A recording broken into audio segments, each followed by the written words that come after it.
Jadi sekali lagi saya selalu mendukung upaya institusi untuk mengungkap kasus korupsi. Tapi jangan sampai tiba-tiba korupsi diungkap begitu sudah mau ujungnya bengkok. Kacau kan? Ya, saya ketawa-ketawa begini marah sebenarnya dalam hati saya ya. Prabowo jangan omong-omong saja memberantas korupsi, harus tegas, jelas ya. Kasih sanksi pada mereka yang tidak mau menegakkan hukum dan keadilan ya.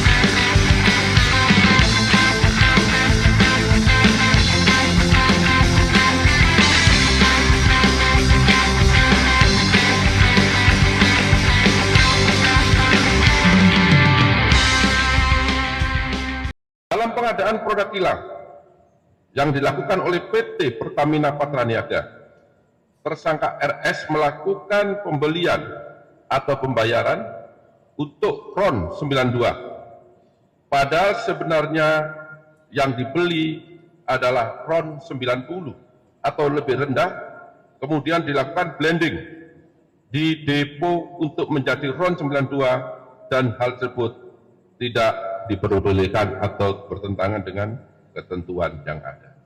Jadi sobat era sekalian, sebelum kita bahas soal kasus korupsi di Pertamina, saya mau mengajak sobat era sekalian, kalau ada kelapangan waktu dan finansial tentunya, itu umroh bareng saya ya.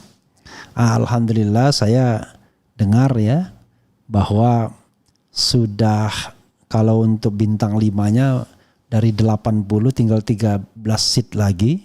Tapi kalau untuk bintang 3 ya belum 50% ya. Tapi biasanya menjelang hari H insya Allah banyak itu.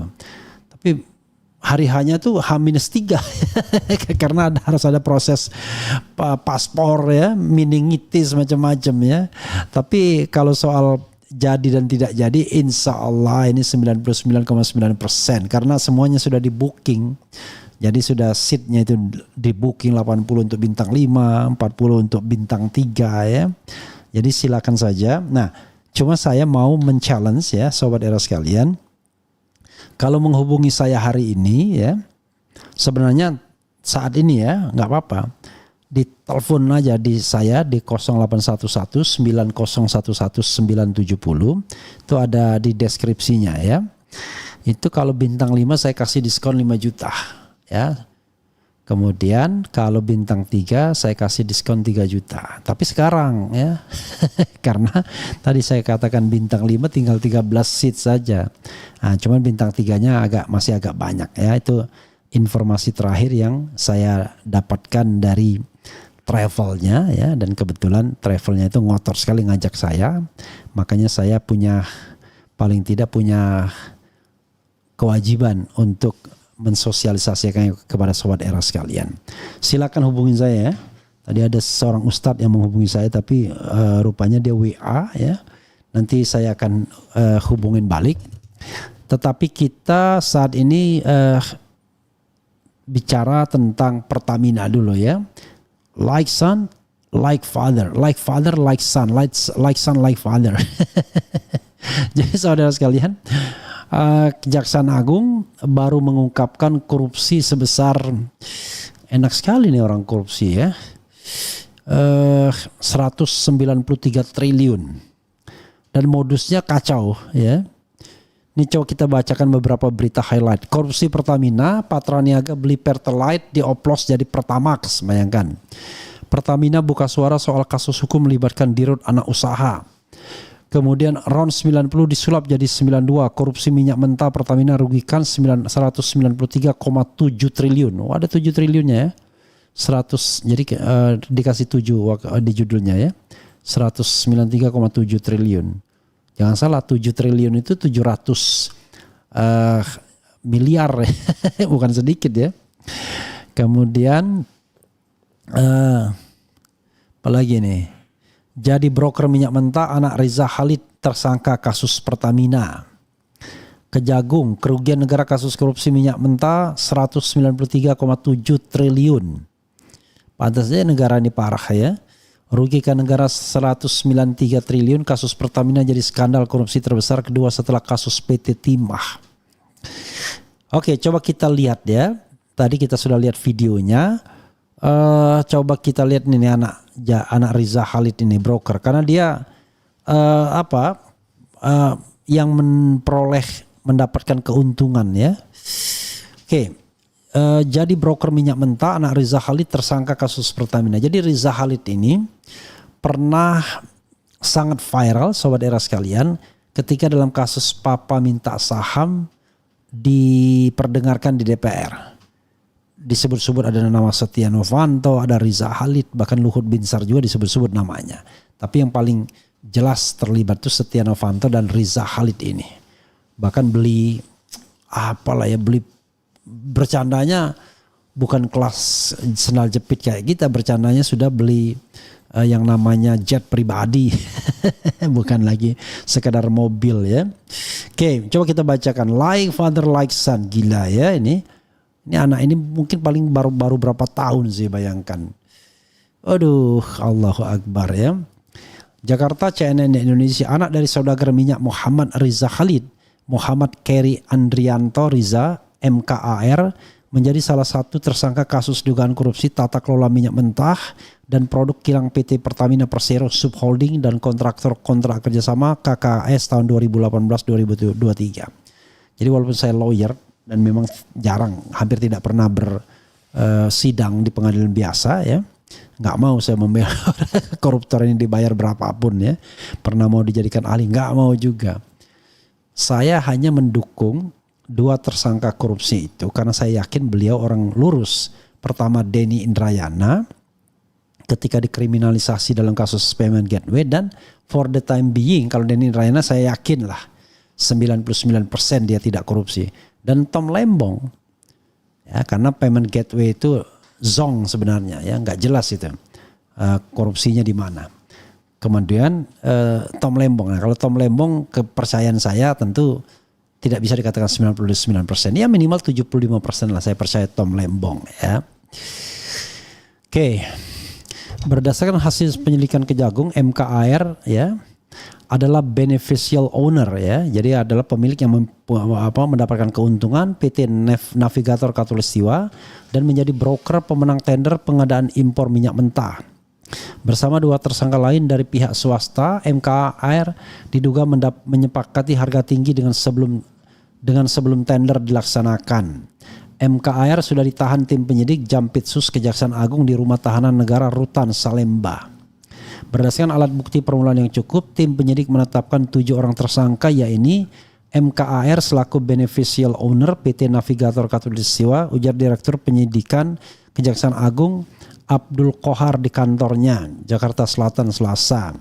Sementara ke-6 tersangka lainnya ialah Direktur Utama PT Pertamina Patraniaga Rifa Siahaan, Direktur Utama PT Pertamina International Shipping Yoki Fernandi, Direktur Optimalisasi dan Produk Pertamina Kilang Internasional Sani Dinar Saifuddin. Kapan-kapan saya undang lah ya lawyernya mereka, tapi saya ingin tahu perspektif mereka tuh apa ya gitu. Apakah korupsi terjadi atau enggak ya. Oke. Kemudian Vice President Feedstock Management pada PT Kilang Pertamina Internasional Agus Purwono, Komisaris PT Jenggala Maritim dan Direktur Utama PT Orbit Terminal Merak Gading Ramadan, dan Dimas Werhaspati selaku Komisaris PT Navigator Katulistiwa sekaligus Komisaris PT Jenggala Maritim Nusantara. Ini orang tua kasih nama Ramadan ya, Khalid. Khalid itu kan Khalid bin Walid ya. Apa mikir nggak dia anaknya tiba-tiba koruptor gitu ya? Penyidik Jampitsus Kejaksaan Agung menemukan para tersangka telah melakukan permufakatan jahat dalam kegiatan pengadaan impor minyak mentah oleh PT Kilang Pertamina Internasional dan produk kilang oleh PT Pertamina Patraniaga. Pemufakatan tersebut diwujudkan dengan tindakan Actus Reus, pengaturan proses pengadaan impor minyak mentah dan impor produk kilang sehingga seolah-olah telah dilaksanakan sesuai ketentuan dengan cara pengkondisian pemenangan DMOT broker yang telah ditentukan dan menyetujui pembelian dengan harga tinggi spot yang tidak memenuhi persyaratan. Enggak habis pikir orang nih, hobi sekali korupsi ya, duit itu segalanya jangan-jangan. Dalam pengadaan produk kilang oleh PT Pertamina Patraniaga, tersangka Rifa Siahaan melakukan pembelian pembayaran untuk RON 92. Padahal sebenarnya hanya membeli RON 90 atau lebih rendah. Kemudian dilakukan blending di storage depot untuk menjadi RON 92 dan hal tersebut tidak diperbolehkan. Pada saat telah dilakukan pengadaan impor minyak mentah dan impor produk kilang, ada markup kontrak shipping pengiriman yang dilakukan oleh YF selaku Direktur Utama PT Pertamina International Shipping sehingga negara mengeluarkan fee sebesar 13% sampai dengan 15% secara melawan hukum sehingga tersangka MKAir mendapatkan keuntungan dari transaksi, ungkap Abdul Qohar. Luar biasa ya. Penyidikan kasus ini sudah dimulai sejak tahun lalu di mana surat perintah penyidikan Sprindik Pertamina dikeluarkan pada 24 Oktober 2024. Tim penyidik telah memeriksa sebanyak 96 orang saksi serta melakukan penyitaan terhadap 969 dokumen dan 45 barang bukti elektronik BBE. Akibat adanya beberapa perbuatan melawan hukum tersebut telah mengakibatkan adanya kerugian negara sekitar 193,7 triliun, ungkap Abdul Qohar.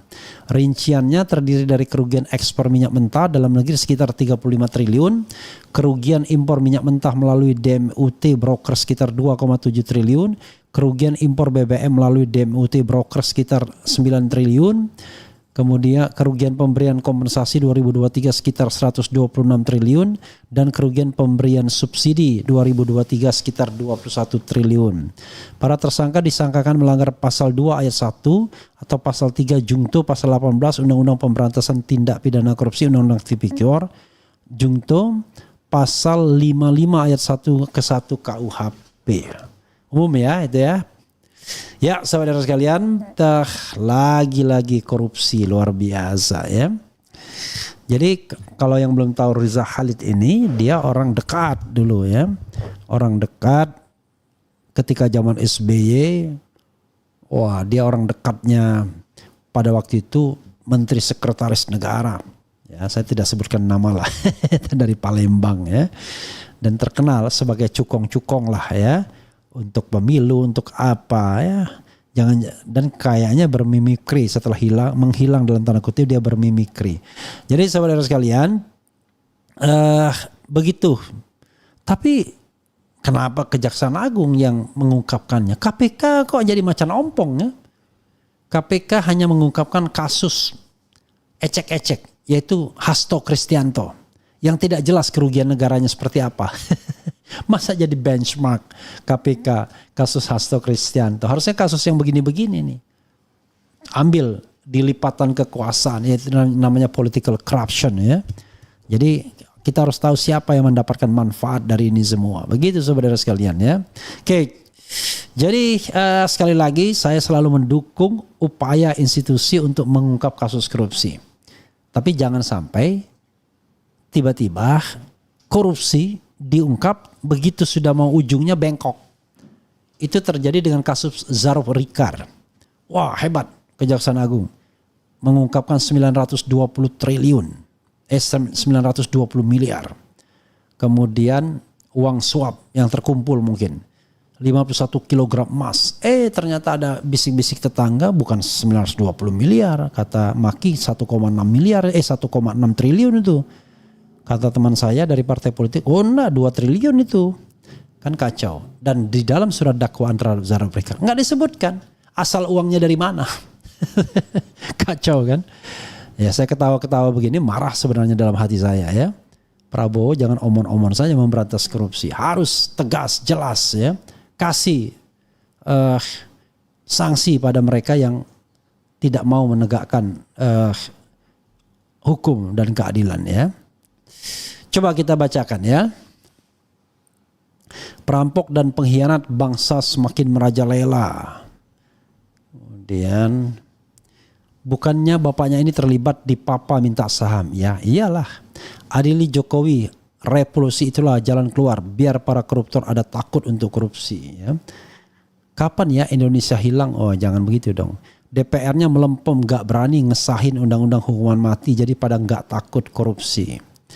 Sebenarnya bukan soal ada hukuman mati atau tidak. Yaitu kejelasan penegakan hukum. Nah, kalau penegakan hukumnya tidak jelas ya susah kita ya. Jadi harus ada yang saya naruh botol ya padahal saya tidak dapat iklan. Jadi kemudian jadi kepastian penegakan hukum itulah yang paling penting ya. Kemudian apa lagi ya? Kalau kata Pak Prabowo 2030 wakak anak Riza Khalid tangkap Adili Jokowi kroni-kroni masalah selesai. Bang Era, apa kabar dari Pak Gatot Nurmantio? Kok sepertinya tidak ada berita dari beliau lagi. Ya nanti kita hubungin Pak Gatot lah ya. Cepatlah terang Indonesiaku gelap. Hampir 200 triliun kerugian negara tapi menanti vonis cuma 5 tahun. Yang penting uang dikembalikan. Padahal di luar negeri kalau ada korupsi pasti padanannya dengan kegiatan TPPU lainnya seperti pencucian uang. Ya inilah namanya perampasan aset itu. Miskinkan koruptor itu ya kan. Bisa diulang video dari almarhum Faisal Basri yang mengatakan Reza Khalid dalang dari Petral. Ya nantilah ya. Kemudian